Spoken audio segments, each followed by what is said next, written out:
Good morning प्यारे विद्यार्थियों। ठीक हो सारे? खाना वगैरह खा के आए हो घरों? कुछ उदास उदास लग रहे हो। खुश ਰਿਹਾ ਕਰੋ क्लास ਦੇ ਵਿੱਚ। गुड मॉर्निंग जोर ਦੀ ਬੋਲਣਾ ਹੈ। Good morning sir. ਫਿਰ ਤਿਆਰ ਹੋ ਅੱਜ ਦੇ ਲੈਕਚਰ ਦੇ ਲਈ? ਸ਼ੁਰੂ ਕਰੀਏ ਆਪਣੀ ਪੜ੍ਹਾਈ ਅਸੀਂ। जी सर, बिल्कुल तैयार हाँ असी। ਪਰ ਅਮਨ, ਤੂੰ ਮੈਨੂੰ ਇੱਕ ਗੱਲ ਦੱਸ, ਅੱਜ ਕੱਲ ਤੂੰ ਢੰਗ ਨਾਲ ਪੜ੍ਹਦਾ ਕਿਉਂ ਨਹੀਂ? ਜੇ ਮੈਂ ਕੁਝ ਬਲੈਕ ਬੋਰਡ ਤੇ ਲਿਖਦਾ ਹੈ ਤਾਂ ਤੂੰ ਆਪਣੀ ਕਾਪੀ ਦੇ ਉੱਤੇ ਠੀਕ ਤਰ੍ਹਾਂ ਨਹੀਂ ਲਿਖਦਾ, ਸਗੋਂ ਇੱਧਰ ਉੱਧਰ ਹੀ ਦੇਖਦਾ ਰਹਿਣਾ ਹੈ। ਕਦੀ ਚਿੰਪੂ ਦੀ ਕਾਪੀ, ਕਦੀ ਮੈਨੂੰ ਦੀ ਕਾਪੀ। ਕੀ ਪ੍ਰੋਬਲਮ ਹੈ ਤੈਨੂੰ? ਮੈਨੂੰ ਕਈ ਵਾਰੀ ਤੇ ਇੰਜ ਲੱਗਦਾ ਜਿੱਦਾਂ ਤੂੰ ਆਪਣੀ ਕਾਪੀ ਦੇ ਵਿੱਚ ਕੰਮ ਵੀ ਮਸਾਂ ਹੀ ਪੂਰਾ ਕੀਤਾ ਹੁੰਦਾ ਹੈ। ਜੇ ਕੋਈ ਬੇਟਾ ਪ੍ਰੋਬਲਮ ਹੈ ਤਾਂ ਮੈਨੂੰ ਦੱਸ, ਮੈਂ ਕੋਸ਼ਿਸ਼ ਕਰਾਂਗਾ ਕਿ ਉਸ ਮੁਸੀਬਤ ਨੂੰ ਜਾਂ ਮੁਸ਼ਕਲ ਨੂੰ ਹੱਲ ਕਰ ਸਕਾਂ। हाँ जी सर, मैनू ना अजकल ब्लैक बोर्ड साफ नहीं दिखाई देता। कई बार मैनू इदा लगता है जिवें मैनू कोई बीमारी हो गई है। मैं फिर कदी चिंपू की कापी देखदा है, क्योंकि मैनू ब्लैक बोर्ड तो कुछ लभदा नहीं। ते जिन्नी देर तक मैं ब्लैक बोर्ड तो देखदा है जां चिंपू की कापी देखदा है, तुसी मिटा दिंदे हो ते मेरा काम अधूरा रह जांदा है। फिर मैं मसा ही अपना काम पूरा करता है। मैनू तो लगता है कि मैनू कोई बीमारी हो गई है अखां दी।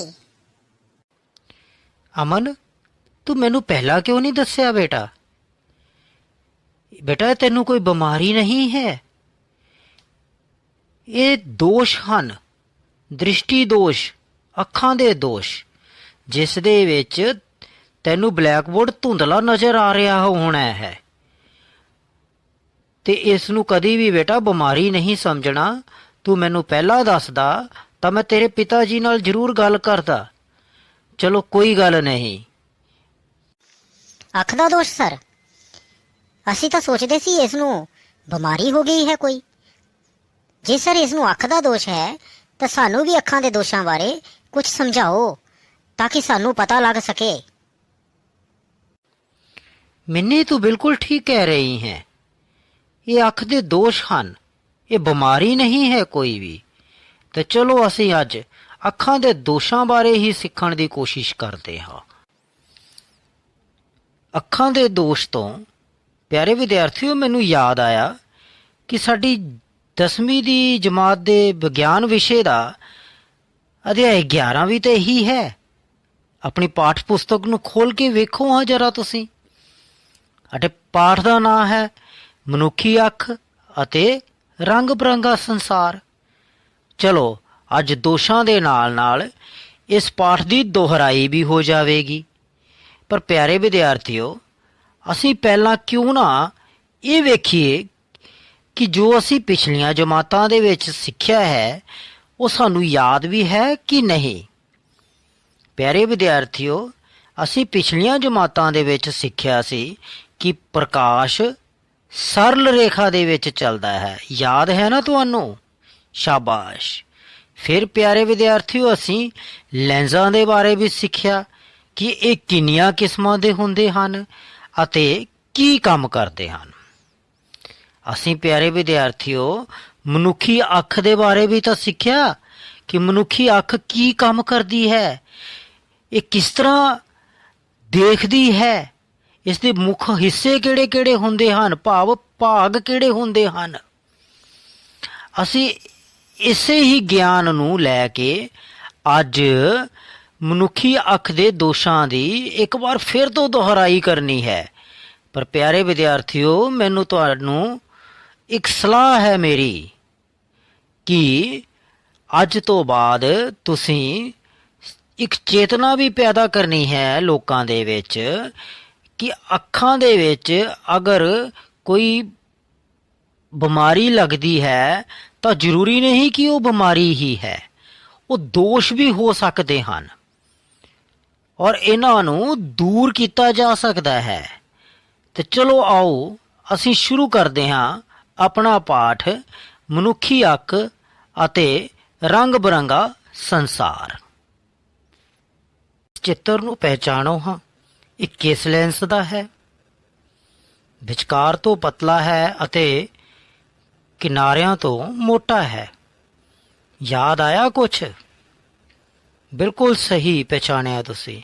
ਇਹ ਅਵਤਲ ਲੈਂਸ ਹੈ ਤੇ ਇਸ ਦੇ ਉੱਤੇ ਪ੍ਰਕਾਸ਼ ਦੀਆਂ ਕਿਰਨਾਂ ਪੈ ਕੇ ਜਰਾ ਧਿਆਨ ਨਾਲ ਵੇਖੋ ਹਾਂ ਕੀ ਹੋ ਰਿਹਾ ਹੈ। ਚਲੋ ਪਹਿਲਾਂ ਤਾਂ ਦੱਸੋ ਕਿ ਇੱਥੇ ਪ੍ਰਕਾਸ਼ ਦਾ ਪਰਾਵਰਤਨ ਹੋ ਰਿਹਾ ਹੈ ਕਿ ਅਪਵਰਤਨ? ਬਿਲਕੁਲ ਠੀਕ, ਇੱਥੇ ਪ੍ਰਕਾਸ਼ ਦਾ ਅਪਵਰਤਨ ਹੋ ਰਿਹਾ ਹੈ। ਬੇਟਾ ਧਿਆਨ ਨਾਲ ਦੇਖੋ ਤਾਂ ਤੁਸੀਂ ਦੇਖ ਰਹੇ ਹੋ ਕਿ ਪ੍ਰਕਾਸ਼ ਦੇ ਅਪਵਰਤਨ ਤੋਂ ਬਾਅਦ ਪ੍ਰਕਾਸ਼ ਦੀਆਂ ਕਿਰਨਾਂ ਫੈਲ ਰਹੀਆਂ ਹਨ। ਯਾਦ ਆ ਗਿਆ ਹੁਣ ਤੁਹਾਨੂੰ? ਤਾਂ ਅਵਤਲ ਲੈਂਸ ਕੀ ਕੰਮ ਕਰਦਾ ਹੈ? ਪ੍ਰਕਾਸ਼ ਦੀਆਂ ਕਿਰਨਾਂ ਨੂੰ ਫੈਲਾ ਦਿੰਦਾ ਹੈ। ਦ੍ਰਿਸ਼ਟੀ ਦੋਸ਼ਾਂ ਨੂੰ ਸਮਝਣ ਤੋਂ ਪਹਿਲਾਂ ਇਹਨਾਂ ਲੈਂਸਾਂ ਦੇ ਗੁਣਾਂ ਬਾਰੇ ਸਮਝਣਾ ਵੀ ਬਹੁਤ ਜ਼ਰੂਰੀ ਹੈ। ਤੁਹਾਨੂੰ ਆਪਣੇ ਆਪ ਹੀ ਅੱਗੇ ਪਤਾ ਲੱਗ ਜਾਵੇਗਾ। ਪਿਆਰੇ ਵਿਦਿਆਰਥੀਓ, ਅਵਤਲ ਲੈਂਸ ਤੋਂ ਬਾਅਦ ਇਹ ਜੋ ਚਿੱਤਰ ਤੁਸੀਂ ਦੇਖ ਰਹੇ ਹੋ, ਇਹ ਉੱਤਲ ਲੈਂਸ ਦਾ ਹੈ। ਇਹ ਵਿਚਕਾਰ ਤੋਂ ਮੋਟਾ ਹੈ ਅਤੇ ਕਿਨਾਰਿਆਂ ਤੋਂ ਪਤਲਾ। ਪ੍ਰਕਾਸ਼ ਦੀਆਂ ਕਿਰਨਾਂ ਅਪਵਰਤਨ ਤੋਂ ਬਾਅਦ ਇੱਕ ਬਿੰਦੂ ਤੋਂ ਗੁਜ਼ਰਦੀਆਂ ਹੋਈਆਂ ਨਜ਼ਰ ਆ ਰਹੀਆਂ ਹਨ। ਇਸ ਲਈ ਉੱਤਲ ਲੈਂਸ ਦਾ ਕੰਮ ਹੈ ਪ੍ਰਕਾਸ਼ ਦੀਆਂ ਕਿਰਨਾਂ ਨੂੰ ਇਕੱਠਾ ਕਰਨਾ। ਸਮਝ ਆ ਗਿਆ ਪਿਆਰੇ ਵਿਦਿਆਰਥੀਓ? ਪਿਆਰੇ ਵਿਦਿਆਰਥੀਓ, ਦ੍ਰਿਸ਼ਟੀ ਦੋਸ਼ਾਂ ਨੂੰ ਸਮਝਣ ਤੋਂ ਪਹਿਲਾਂ ਕੁਛ ਇੱਕ ਗੱਲਾਂ ਹੋਰ ਵੀ ਹਨ ਜਿਨ੍ਹਾਂ ਨੂੰ ਸਮਝਣਾ ਬਹੁਤ ਜ਼ਰੂਰੀ ਹੈ। ਉਹਨਾਂ ਵਿੱਚੋਂ ਇੱਕ ਹੈ ਫਾਰ ਪੁਆਇੰਟ, ਯਾਨੀ ਕਿ ਦੁਰੇਡਾ ਬਿੰਦੂ, ਅਤੇ ਨੀਅਰ ਪੁਆਇੰਟ ਯਾਨੀ ਕਿ ਨਿਕਟੀ ਬਿੰਦੂ। ਦੁਰੇਡਾ ਬਿੰਦੂ ਉਹ ਅਧਿਕਤਮ ਦੂਰੀ ਹੁੰਦੀ ਹੈ ਜਿਸ ਦੇ ਉੱਤੇ ਪਈ ਹੋਈ ਵਸਤੂ ਨੂੰ ਮਨੁੱਖੀ ਅੱਖ ਬਿਲਕੁਲ ਸਾਫ਼ ਤੌਰ ਤੇ ਦੇਖ ਸਕਦੀ ਹੈ। ਮਤਲਬ ਬਹੁਤ ਦੂਰ ਤੱਕ ਪਈ ਹੋਈ ਵਸਤੂ, ਐਸਾ ਬਿੰਦੂ, ਅਧਿਕਤਮ ਦੂਰੀ, ਜ਼ਿਆਦਾ ਤੋਂ ਜ਼ਿਆਦਾ ਦੂਰੀ ਜਿਸ ਦੇ ਉੱਤੇ ਪਈ ਹੋਈ ਵਸਤੂ ਨੂੰ ਕੋਈ ਅੱਖ, ਮਨੁੱਖੀ ਅੱਖ ਦੇਖ ਸਕਦੀ ਹੈ। ਤੇ ਆਮ ਤੌਰ ਤੇ ਮਨੁੱਖੀ ਅੱਖ ਦੇ ਲਈ ਇਹ ਅਨੰਤ ਹੀ ਹੁੰਦੀ ਹੈ। ਤੇ ਦੂਸਰਾ ਹੈ ਨੀਅਰ ਬਿੰਦੂ। ਨੀਅਰ ਬਿੰਦੂ ਨਹੀਂ ਕਵਾਂਗੇ ਅਸੀਂ, ਨਿਕਟ ਬਿੰਦੂ ਕਵਾਂਗੇ ਜਾਂ ਨੀਅਰ ਪੁਆਇੰਟ। ਨੀਅਰ ਪੁਆਇੰਟ, ਕਦੀ ਤੁਸੀਂ ਆਪਣੀ ਅੱਖ ਦੇ ਨੇੜੇ ਕਿਤਾਬ ਰੱਖਿਓ, ਉਸ ਨੂੰ ਥੋੜ੍ਹਾ ਜਿਹਾ ਅੱਗੇ ਕਰਿਓ, ਥੋੜ੍ਹਾ ਜਿਹਾ ਪਿੱਛੇ ਕਰਿਓ, ਤੁਸੀਂ ਦੇਖੋਗੇ ਕਿ ਇੱਕ ਬਿੰਦੂ ਦੇ ਉੱਤੇ ਤੁਸੀਂ ਬਹੁਤ ਸਾਫ਼ ਪੜ੍ਹ ਰਹੇ ਹੋ, ਪਰ ਉਸ ਬਿੰਦੂ ਤੋਂ ਜੇ ਕਿਤਾਬ ਨੂੰ ਅੱਗੇ ਕਰੋ ਤਾਂ ਵੀ ਪੜ੍ਹਿਆ ਨਹੀਂ ਜਾਂਦਾ ਅਤੇ ਉਸ ਤੋਂ ਪਿੱਛੇ ਕਰੋ ਤਾਂ ਵੀ ਪੜ੍ਹਿਆ ਨਹੀਂ ਜਾਂਦਾ। ਇਸ ਨੂੰ ਅਸੀਂ ਨਿਕਟੀ ਬਿੰਦੂ ਕਹਿੰਦੇ ਹਾਂ ਜਾਂ ਨੀਅਰ ਪੁਆਇੰਟ ਕਹਿੰਦੇ ਹਾਂ। ਸਧਾਰਨ ਅੱਖ ਲਈ ਜਾਂ ਤੰਦਰੁਸਤ ਅੱਖ ਦੇ ਲਈ ਇਹ 25 ਸੈਂਟੀਮੀਟਰ ਦੀ ਦੂਰੀ ਹੁੰਦੀ ਹੈ। ਭਾਵ ਇੱਕ ਸਵਸਥ ਅੱਖ 25 ਸੈਂਟੀਮੀਟਰ ਦੀ ਦੂਰੀ ਦੇ ਉੱਤੇ ਪਈ ਹੋਈ ਵਸਤੂ ਨੂੰ ਸਾਫ਼ ਦੇਖ ਸਕਦੀ ਹੈ। ਜੇ ਉਸ ਤੋਂ ਵਸਤੂ ਨੂੰ ਨਜ਼ਦੀਕ ਕਰ ਦਿੱਤਾ ਜਾਵੇ ਤਾਂ ਵਸਤੂ ਧੁੰਦਲੀ ਨਜ਼ਰ ਆਉਂਦੀ ਹੈ। ਵਿਦਿਆਰਥੀਓ, ਅਸੀਂ ਪਹਿਲਾਂ ਵੀ ਸਿੱਖ ਚੁੱਕੇ ਹਾਂ ਕਿ ਮਨੁੱਖੀ ਅੱਖ ਕਿਸ ਤਰ੍ਹਾਂ ਬਣੀ ਹੁੰਦੀ ਹੈ, ਭਾਵ ਮਨੁੱਖੀ ਅੱਖ ਦੀ ਬਣਤਰ ਕੀ ਹੈ। ਚਲੋ ਇੱਕ ਵਾਰੀ ਦੁਹਰਾ ਲਈਏ ਕਿ ਇਸ ਦੇ ਵਿੱਚ ਪ੍ਰਤੀਬਿੰਬ ਕਿੱਦਾਂ ਬਣਦਾ ਹੈ। ਤੁਸੀਂ ਦੇਖ ਰਹੇ ਹੋ ਕਿ ਇੱਕ ਜਗ੍ਹਾ ਕੋਰਨੀਆ ਲਿਖਿਆ ਹੋਇਆ ਹੈ। ਇੱਥੋਂ ਦੀ ਪ੍ਰਕਾਸ਼ ਦੀਆਂ ਕਿਰਨਾਂ ਅੱਖ ਦੇ ਅੰਦਰ ਆ ਰਹੀਆਂ ਹਨ ਅਤੇ ਦੂਰ ਦੇਖੋ ਦੂਸਰੇ ਪਾਸੇ ਰੈਟੀਨਾ ਲਿਖਿਆ ਹੋਇਆ ਹੈ। ਇਸ ਰੈਟੀਨਾ ਨੂੰ ਅਸੀਂ ਕਈ ਵਾਰ ਅੱਖ ਦਾ ਪਰਦਾ ਵੀ ਕਹਿੰਦੇ ਹਾਂ। ਅੱਖ ਦਾ ਲੈਂਸ ਜਿਹੜਾ ਹੈ ਉਹ ਉੱਤਲ ਲੈਂਸ ਹੁੰਦਾ ਹੈ। ਪ੍ਰਕਾਸ਼ ਦੀਆਂ ਕਿਰਨਾਂ ਬਾਹਰੋਂ ਸਮਾਨਾਂਤਰ ਆ ਰਹੀਆਂ ਹੁੰਦੀਆਂ ਹਨ। ਹੁਣ ਤੁਸੀਂ ਪਹਿਲਾਂ ਸਿੱਖ ਲਿਆ ਕਿ ਉੱਤਲ ਲੈਂਸ ਕੀ ਕਰਦਾ ਹੈ, ਪ੍ਰਕਾਸ਼ ਦੀਆਂ ਕਿਰਨਾਂ ਨੂੰ ਇਕੱਠਾ ਕਰਦਾ ਹੈ। ਇਹਨਾਂ ਨੂੰ ਇਹ ਇਕੱਠਾ ਕਰ ਰਿਹਾ ਹੈ ਅਤੇ ਫਿਰ ਕਿਸ 'ਤੇ ਫੋਕਸ ਕਰ ਰਿਹਾ ਹੈ? ਰੈਟੀਨਾ ਦੇ ਉੱਤੇ ਆ ਕੇ ਇਹ ਮਿਲ ਰਹੀਆਂ ਹਨ। ਇਹ ਸਾਡੀ ਇੱਕ ਨਾਰਮਲ ਅੱਖ ਹੈ ਜਾਂ ਸਵਸਥ ਅੱਖ ਹੈ, ਜਿਸ ਦੇ ਵਿੱਚ ਪ੍ਰਤੀਬਿੰਬ ਇਸ ਤਰ੍ਹਾਂ ਬਣਦਾ ਹੈ। ਭਾਵ ਸਵਸਥ ਅੱਖ ਦੇ ਵਿੱਚ ਪ੍ਰਤੀਬਿੰਬ ਕਿੱਥੇ ਬਣਦਾ ਹੈ? ਰੈਟੀਨਾ ਦੇ ਉੱਤੇ ਬਣਦਾ ਹੈ। ਜਦੋਂ ਇਹ ਪ੍ਰਤੀਬਿੰਬ ਰੈਟੀਨਾ ਦੇ ਉੱਤੇ ਬਣਦਾ ਹੈ ਤਾਂ ਪ੍ਰਤੀਬਿੰਬ ਬਿਲਕੁਲ ਸਾਫ਼ ਬਣਦਾ ਹੈ। ਕਹਿਣ ਦਾ ਮਤਲਬ ਹੋਇਆ ਕਿ ਇੱਕ ਇਨਸਾਨ ਨੂੰ ਕੋਈ ਵੀ ਵਸਤੂ ਬਿਲਕੁਲ ਸਾਫ਼ ਦਿਖਾਈ ਦਿੰਦੀ ਹੈ, ਧੁੰਦਲੀ ਨਹੀਂ ਦਿਖਾਈ ਦਿੰਦੀ। ਪਰ ਜੇ ਪਿਆਰੇ ਵਿਦਿਆਰਥੀਓ, ਇਹ ਪ੍ਰਤੀਬਿੰਬ ਰੈਟੀਨਾ ਦੇ ਉੱਤੇ ਨਾ ਬਣੇ ਅਤੇ ਕਿਤੇ ਹੋਰ ਹੀ ਬਣ ਜਾਵੇ, ਹੁਣ ਮੇਰਾ ਇੱਥੇ ਕਹਿਣ ਦਾ ਮਤਲਬ ਇਹ ਨਹੀਂ ਕਿ ਅੱਖ 'ਚ ਨਾ ਬਣੇ ਤੇ ਕਿਤੇ ਹੋਰ ਬਣੇ, ਬਣਦਾ ਤੇ ਅੱਖ ਦੇ ਵਿੱਚ ਹੀ ਹੈ, ਪਰ ਪਰਦੇ ਦੇ ਉੱਤੇ ਨਾ ਬਣੇ, ਮਤਲਬ ਰੈਟੀਨਾ ਦੇ ਉੱਤੇ ਨਾ ਬਣੇ ਅਤੇ ਰੈਟੀਨਾ ਤੋਂ ਪਹਿਲਾਂ ਬਣ ਜਾਏ ਜਾਂ ਰੈਟੀਨਾ ਤੋਂ ਪਿੱਛੇ ਬਣੇ। ਮੇਰੀ ਗੱਲ ਸਮਝ ਆ ਗਈ ਪਿਆਰੇ ਬੱਚਿਓ? ਮੈਂ ਦੁਹਰਾ ਰਿਹਾ। ਰੈਟੀਨਾ ਨੂੰ ਅਸੀਂ ਕੀ ਕਹਿੰਦੇ ਆ? ਅੱਖ ਦਾ ਪਰਦਾ। ਪ੍ਰਤੀਬਿੰਬ ਕਿੱਥੇ ਬਣੂਗਾ? ਅੱਖ ਦੇ ਪਰਦੇ ਤੋਂ ਪਹਿਲਾਂ ਜਾਂ ਅੱਖ ਦੇ ਪਰਦੇ ਤੋਂ ਪਿੱਛੇ। ਜਦੋਂ ਇਹੋ ਜਿਹੀ ਸਥਿਤੀ ਪੈਦਾ ਹੋ ਜਾਂਦੀ ਹੈ ਤਾਂ ਮਨੁੱਖ ਨੂੰ ਕੋਈ ਵਸਤੂ ਧੁੰਦਲੀ ਦਿਖਾਈ ਦੇਣੀ ਸ਼ੁਰੂ ਹੋ ਜਾਂਦੀ ਹੈ ਅਤੇ ਇਸ ਨੂੰ ਅਸੀਂ ਕਹਿੰਦੇ ਹਾਂ ਕਿ ਦ੍ਰਿਸ਼ਟੀ ਦੋਸ਼ ਹੋ ਗਿਆ ਹੈ। ਪਿਆਰੇ ਵਿਦਿਆਰਥੀਓ, ਚਲੋ ਹੁਣ ਮੈਨੂੰ ਦੱਸੋ ਹਾਂ ਕਿ ਤੁਸੀਂ ਹਾਲੇ ਤੱਕ ਕੀ ਸਿੱਖਿਆ ਹੈ? ਸਰ, ਅਸੀਂ ਸਭ ਤੋਂ ਪਹਿਲਾਂ ਉੱਤਲ ਲੈਂਸ ਅਤੇ ਅਵਤਲ ਲੈਂਸ ਦੇ ਬਾਰੇ ਸਿੱਖਿਆ ਕਿ ਉਹ ਕੀ ਕੰਮ ਕਰਦੇ ਹਨ। ਫਿਰ ਅਸੀਂ ਦੁਰੇਡੇ ਬਿੰਦੂ ਅਤੇ ਨਿਕਟ ਬਿੰਦੂ ਦੇ ਬਾਰੇ ਸਿੱਖਿਆ। ਫਿਰ ਅਸੀਂ ਉਸ ਤੋਂ ਬਾਅਦ ਸਭ ਤੋਂ ਮਹੱਤਵਪੂਰਨ ਗੱਲ ਇਹ ਸਿੱਖੀ ਕਿ ਜੇ ਕਿਸੇ ਵਿਅਕਤੀ ਨੂੰ ਬਿਲਕੁਲ ਸਾਫ਼ ਦਿਖਾਈ ਦਿੰਦਾ ਹੈ ਤਾਂ ਇਸ ਦਾ ਮਤਲਬ ਹੈ ਕਿ ਵਸਤੂ ਦਾ ਪ੍ਰਤੀਬਿੰਬ ਅੱਖ ਦੇ ਰੈਟੀਨਾ ਦੇ ਉੱਤੇ ਬਣ ਰਿਹਾ ਹੈ। ਪਰ ਜੇ ਉਸ ਵਿਅਕਤੀ ਨੂੰ ਸਾਫ਼ ਦਿਖਾਈ ਨਹੀਂ ਦੇ ਰਿਹਾ ਤਾਂ ਇਹ ਪ੍ਰਤੀਬਿੰਬ ਜਾਂ ਤਾਂ ਰੈਟੀਨਾ ਤੋਂ ਅੱਗੇ ਬਣ ਰਿਹਾ ਹੈ ਜਾਂ ਫਿਰ ਰੈਟੀਨਾ ਤੋਂ ਪਿੱਛੇ ਬਣ ਰਿਹਾ ਹੈ, ਭਾਵ ਪਰਦੇ ਦੇ ਉੱਤੇ ਨਹੀਂ ਬਣ ਰਿਹਾ ਅਤੇ ਉਸ ਵਿਅਕਤੀ ਨੂੰ ਉਹ ਵਸਤੂ ਧੁੰਦਲੀ ਦਿਖਾਈ ਦੇ ਰਹੀ ਹੈ। ਇਹਨਾਂ ਨੂੰ ਅਸੀਂ ਦ੍ਰਿਸ਼ਟੀ ਦੋਸ਼ ਕਹਿੰਦੇ ਹਾਂ। ਸ਼ਾਬਾਸ਼ ਬੱਚਿਓ, ਤੁਹਾਨੂੰ ਹਾਲੇ ਤੱਕ ਇਸ ਪਾਠ ਦੀ ਪੂਰੀ ਤਰ੍ਹਾਂ ਸਮਝ ਆ ਰਹੀ ਹੈ। ਹੁਣ ਅਸੀਂ ਆਪਣੇ ਪਾਠ ਨੂੰ ਅੱਗੇ ਵਧਾਵਾਂਗੇ ਅਤੇ ਵੇਖਾਂਗੇ ਕਿ ਦ੍ਰਿਸ਼ਟੀ ਦੋਸ਼ ਕਿਹੜੇ-ਕਿਹੜੇ ਹੁੰਦੇ ਹਨ। ਪਿਆਰੇ ਵਿਦਿਆਰਥੀਓ, ਲੈਂਸਾਂ ਦੇ ਨਾਲ ਅਪਵਰਤਨ ਹੁੰਦਾ ਹੈ ਤੇ ਸਾਡੀ ਅੱਖ ਦੇ ਵਿੱਚ ਵੀ ਅਪਵਰਤਨ ਹੀ ਹੁੰਦਾ ਹੈ ਜਦੋਂ ਪ੍ਰਕਾਸ਼ ਲੈਂਸ ਦੇ ਰਾਹੀਂ ਅੱਖ ਦੇ ਵਿੱਚ ਪ੍ਰਵੇਸ਼ ਕਰਦਾ ਹੈ। ਇਹ ਜਿਹੜੇ ਦੋਸ਼ਾਂ ਦੀ ਗੱਲ ਅਸੀਂ ਕਰ ਰਹੇ ਹਾਂ, ਇਹ ਆਮ ਅਪਵਰਤਨ ਦੋਸ਼ ਕਹਾਉਂਦੇ ਹਨ। ਅਸੀਂ ਪਹਿਲਾਂ ਹੀ ਗੱਲ ਕੀਤੀ ਕਿ ਜੇ ਕਿਸੇ ਵਸਤੂ ਦਾ ਪ੍ਰਤੀਬਿੰਬ ਰੈਟੀਨਾ ਦੇ ਉੱਤੇ ਨਾ ਬਣੇ ਅਤੇ ਉਸ ਤੋਂ ਅੱਗੇ ਬਣੇ ਜਾਂ ਪਿੱਛੇ ਬਣੇ ਤਾਂ ਉਸ ਵਿਅਕਤੀ ਨੂੰ ਉਹ ਵਸਤੂ ਧੁੰਦਲੀ ਦਿਖਾਈ ਦਿੰਦੀ ਹੈ। ਇਸ ਪ੍ਰਤੀਬਿੰਬ ਦੇ ਬਣਨ ਦੇ ਆਧਾਰ ਦੇ ਉੱਤੇ ਹੀ ਅਸੀਂ ਦੋਸ਼ਾਂ ਦੀਆਂ ਕਿਸਮਾਂ ਨਿਰਧਾਰਤ ਕਰਦੇ ਹਾਂ। ਸੋ ਪਹਿਲਾ ਦ੍ਰਿਸ਼ਟੀ ਦੋਸ਼ ਹੈ ਨਿਕਟ ਦ੍ਰਿਸ਼ਟੀ ਦੋਸ਼। ਦੂਸਰਾ ਦ੍ਰਿਸ਼ਟੀ ਦੋਸ਼ ਹੈ ਦੂਰ ਦ੍ਰਿਸ਼ਟੀ ਦੋਸ਼ ਅਤੇ ਤੀਸਰਾ ਦ੍ਰਿਸ਼ਟੀ ਦੋਸ਼ ਹੈ ਦੂਰ ਦ੍ਰਿਸ਼ਟਤਾ ਦੋਸ਼। ਪਹਿਲੇ ਵਾਲੇ ਨੂੰ ਅਸੀਂ ਕਹਿੰਦੇ ਹਾਂ ਮਾਇਓਪੀਆ, ਦੂਸਰੇ ਵਾਲੇ ਨੂੰ ਅੰਗਰੇਜ਼ੀ ਦੇ ਵਿੱਚ ਅਸੀਂ ਕੀ ਕਹਿੰਦੇ ਹਾਂ? ਹਾਈਪਰਮੈਟਰੋਪੀਆ, ਅਤੇ ਤੀਸਰੇ ਵਾਲੇ ਨੂੰ ਅਸੀਂ ਕਹਿੰਦੇ ਹਾਂ ਪ੍ਰੈਸਬਾਇਓਪੀਆ। ਸੋ ਪਿਆਰੇ ਬੱਚਿਓ, ਹੁਣ ਅਸੀਂ ਆਪਣੇ ਪਾਠ ਦੇ ਵਿੱਚ ਇਹਨਾਂ ਤਿੰਨਾਂ ਦੋਸ਼ਾਂ ਨੂੰ ਇੱਕ ਇੱਕ ਕਰਕੇ ਵੇਖਾਂਗੇ ਕਿ ਇਹ ਕਿਉਂ ਹੁੰਦੇ ਹਨ ਅਤੇ ਇਹਨਾਂ ਨੂੰ ਕਿਵੇਂ ਠੀਕ ਕੀਤਾ ਜਾ ਸਕਦਾ ਹੈ। ਪਿਆਰੇ ਵਿਦਿਆਰਥੀਓ, ਇਹ ਜੋ ਚਿੱਤਰ ਤੁਹਾਨੂੰ ਦਿਖਾਈ ਦੇ ਰਿਹਾ ਹੈ, ਇਸ ਨੂੰ ਧਿਆਨ ਨਾਲ ਵੇਖੋ ਅਤੇ ਵੇਖੋ ਕਿ ਪ੍ਰਕਾਸ਼ ਜਿੱਥੇ ਲਾਈਟ ਲਿਖਿਆ ਹੈ ਉਹ ਬਾਹਰੋਂ ਅੱਖ ਦੇ ਅੰਦਰ ਜਦੋਂ ਪ੍ਰਵੇਸ਼ ਕਰਦਾ ਹੈ ਤਾਂ ਕਿੱਥੇ ਮਿਲ ਰਿਹਾ ਹੈ।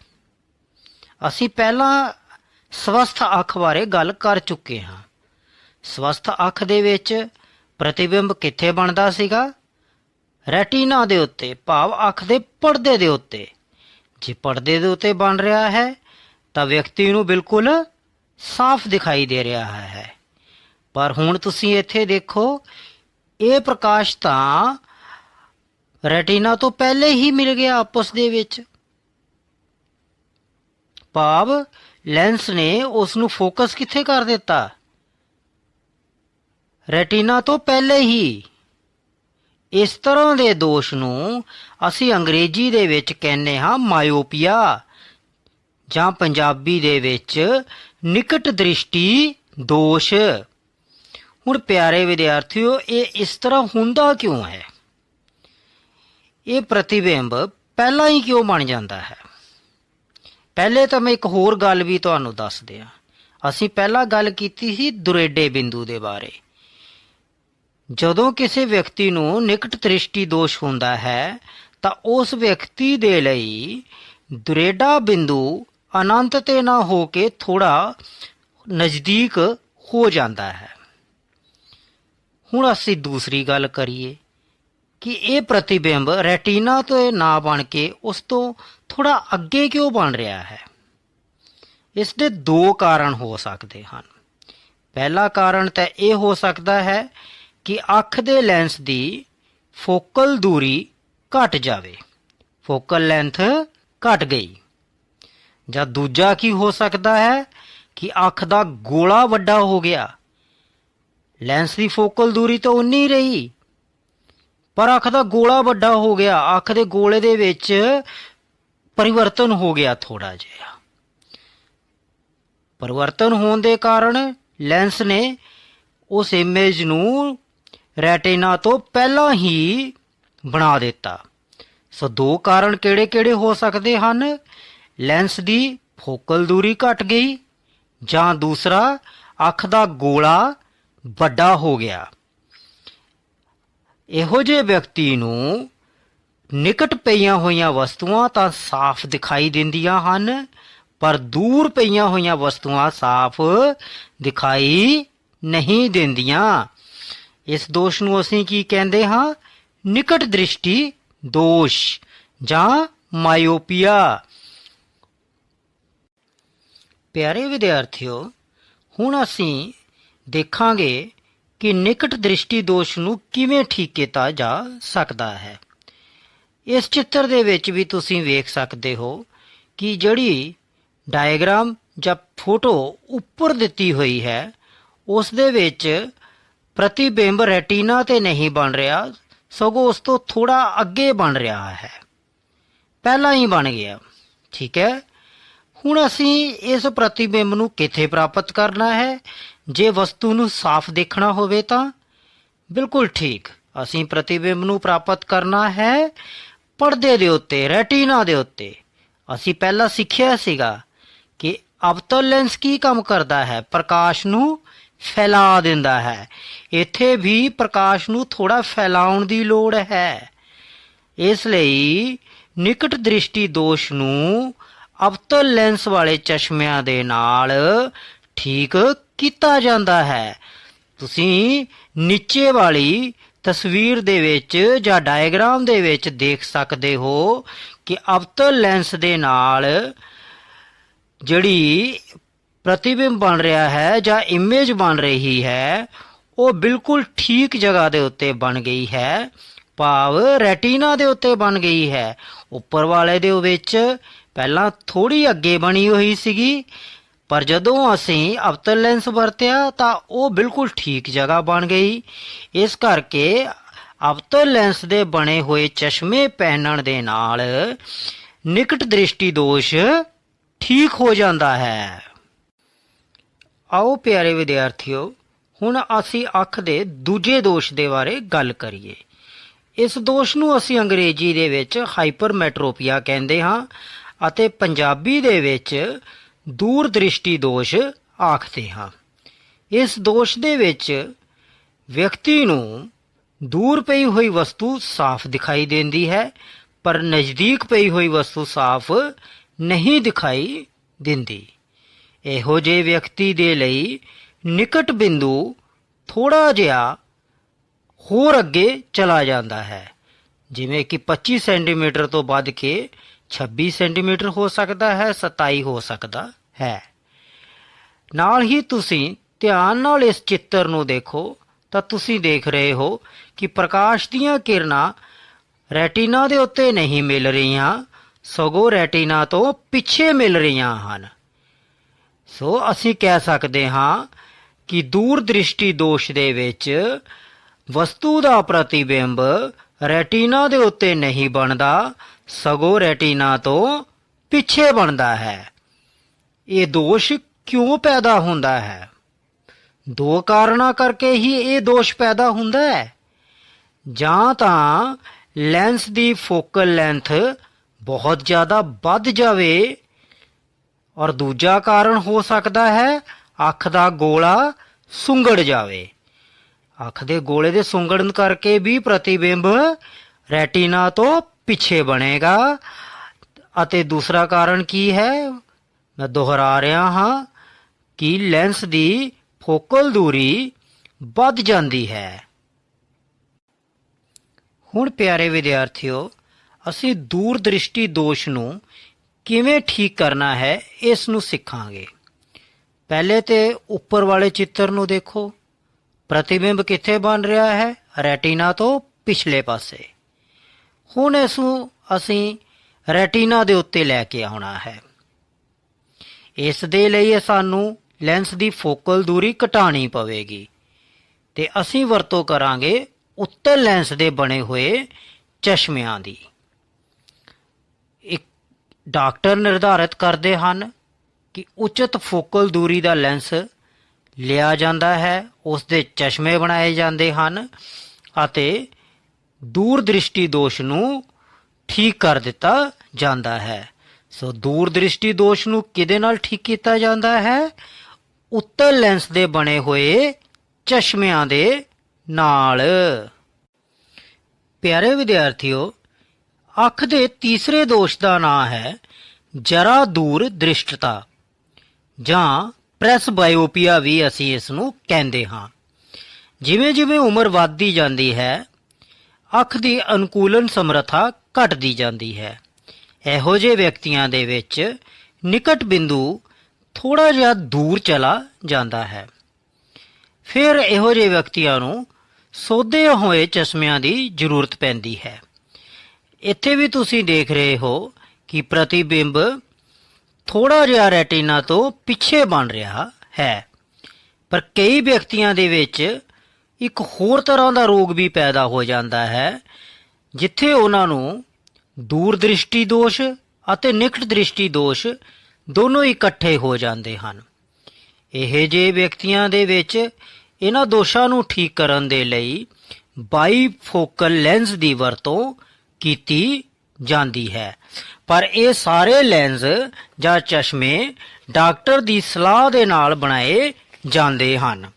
ਬਾਈਫੋਕਲ ਲੈਂਸ ਨੂੰ ਅਸੀਂ ਪੰਜਾਬੀ ਦੇ ਵਿੱਚ ਦੋ ਫੋਕਸੀ ਲੈਂਸ ਵੀ ਕਹਿੰਦੇ ਹਾਂ।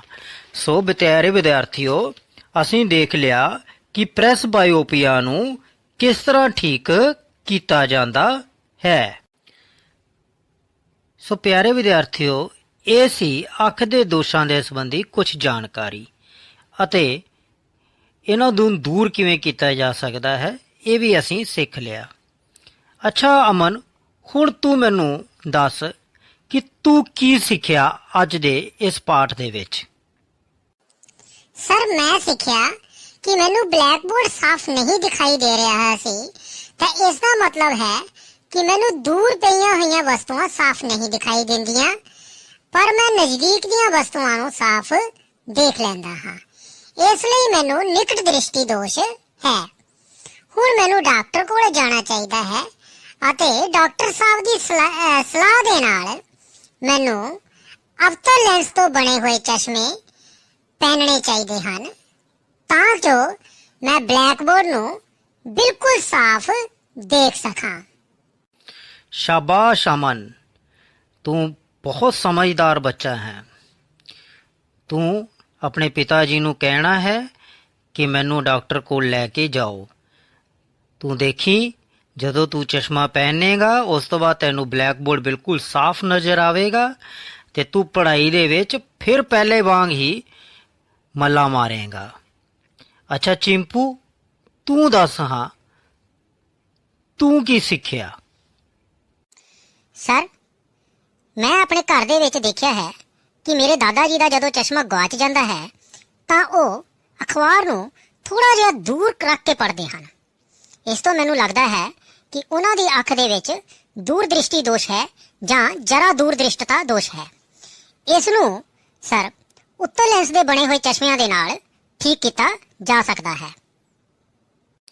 ਸ਼ਾਬਾਸ਼ ਪਿਆਰੇ ਵਿਦਿਆਰਥੀਓ, ਤੁਸੀਂ ਬੜੀ ਹੀ ਮਿਹਨਤ ਔਰ ਧਿਆਨ ਦੇ ਨਾਲ ਅੱਜ ਦੇ ਲੈਕਚਰ ਨੂੰ ਸੁਣਿਆ ਹੈ ਔਰ ਮੈਨੂੰ ਆਸ ਹੈ ਕਿ ਤੁਸੀਂ ਪੂਰੇ ਲੈਕਚਰ ਨੂੰ ਆਪਣੀ ਕਾਪੀ ਦੇ ਵਿੱਚ, ਕਾਪੀ ਕਹਾਂ ਕਿ ਨੋਟਬੁੱਕ, ਹਾਂ ਸ਼ਾਬਾਸ਼, ਨੋਟਬੁੱਕ ਦੇ ਵਿੱਚ ਵੀ ਨੋਟ ਕੀਤਾ ਹੋਵੇਗਾ।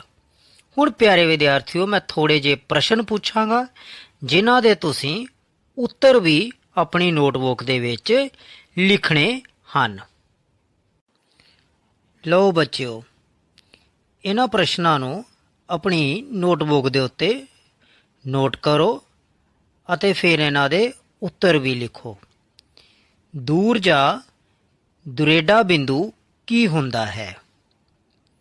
ਨਿਕਟ ਬਿੰਦੂ ਕੀ ਹੁੰਦਾ ਹੈ? ਜਰਾ ਦੂਰ ਦ੍ਰਿਸ਼ਟਤਾ ਕੀ ਹੁੰਦੀ ਹੈ? ਨਿਕਟ ਦ੍ਰਿਸ਼ਟੀ ਦੋਸ਼ ਕਿਵੇਂ ਠੀਕ ਕੀਤਾ ਜਾਂਦਾ ਹੈ? ਦੂਰ ਦ੍ਰਿਸ਼ਟੀ ਦੋਸ਼ ਕੀ ਹੁੰਦਾ ਹੈ? ਮੈਨੂੰ ਆਸ ਹੈ ਕਿ ਤੁਸੀਂ ਇਹ ਪ੍ਰਸ਼ਨ ਆਪਣੀ ਨੋਟਬੁੱਕ ਦੇ ਉੱਤੇ ਲਿਖ ਲਏ ਹਨ ਅਤੇ ਇਹਨਾਂ ਦੇ ਉੱਤਰ ਵੀ ਜ਼ਰੂਰ ਲਿਖੋਗੇ। ਪਿਆਰੇ ਵਿਦਿਆਰਥੀਓ, ਮੈਨੂੰ ਆਸ ਹੈ ਕਿ ਹੁਣ ਤੁਸੀਂ ਅੱਖ ਦੇ ਦ੍ਰਿਸ਼ਟੀ ਦੋਸ਼ਾਂ ਤੋਂ ਚੰਗੀ ਤਰ੍ਹਾਂ ਜਾਣੂ ਹੋ ਗਏ ਹੋ। ਸੋ ਸੰਜੀਵ ਸ਼ਰਮਾ, ਸਾਇੰਸ ਮਾਸਟਰ, ਸਰਕਾਰੀ ਮਿਡਲ ਸਕੂਲ ਫੰਗਤੌਲੀ, ਜ਼ਿਲ੍ਹਾ ਪਠਾਨਕੋਟ ਨੂੰ ਆਗਿਆ ਦਿਓ।